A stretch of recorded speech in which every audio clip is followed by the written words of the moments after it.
Saudara Komisi Pemberantasan Korupsi memastikan akan tetap memproses laporan terhadap putra bungsu Presiden Joko Widodo, Kaisang Pangarep, terkait dugaan gratifikasi berupa fasilitas jet pribadi.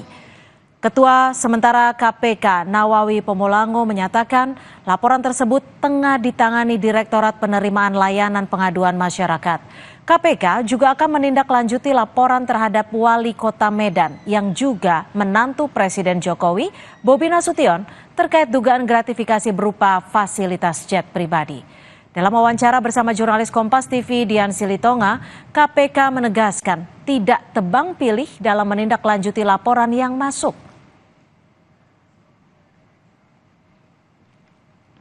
Yang bersangkutan ini kan bukan penyelenggara negara, misalnya seperti itu. Dan kebetulan memang kita tadi belum memiliki itu POB untuk yang case semacam itu.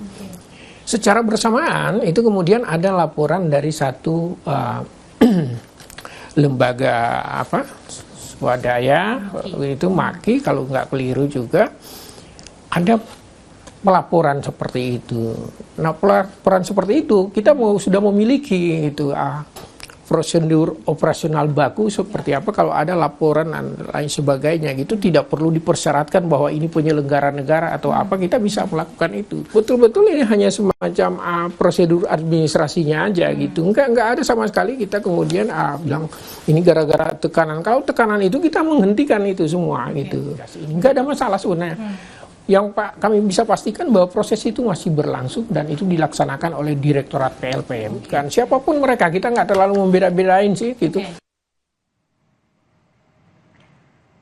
Sebelumnya Presiden Joko Widodo turut merespon tudingan gratifikasi putra bungsunya terkait penggunaan jet pribadi saat pergi bersama istrinya ke Amerika Serikat. Jokowi menyebut semua warga negara sama di mata hukum. Ya, semua warga negara sama di mata hukum. Ya, itu aja. Ya, terima kasih. Saudara Menteri Luar Negeri Retno Marsudi berpamitan kepada anggota Komisi 1 DPR sebagai mitra lembaganya pada rapat siang tadi di Senayan, Jakarta. Baik untuk Indonesia. Terima kasih sekali lagi. Saya mohon pamit Ibu Bapak.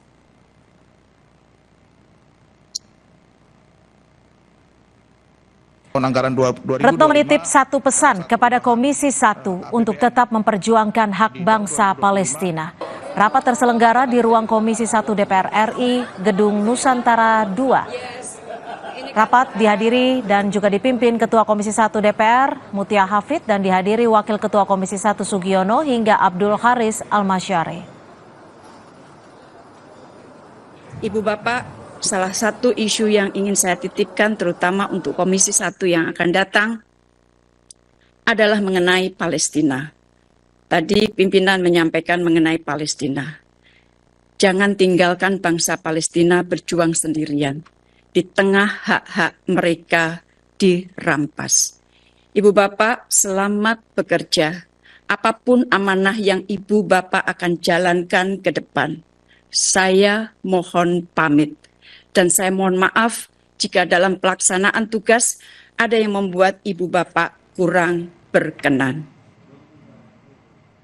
Saudara, Wakil Menteri Keuangan Thomas Juwandono mengungkapkan pertemuan Prabowo Subianto dengan Menteri Keuangan Sri Mulyani membahas APBN 2024 dan RAPBN 2025. Pertemuan dirinya bersama Presiden terpilih Prabowo Subianto dan Menteri Keuangan Sri Mulyani berlangsung selama 3 jam.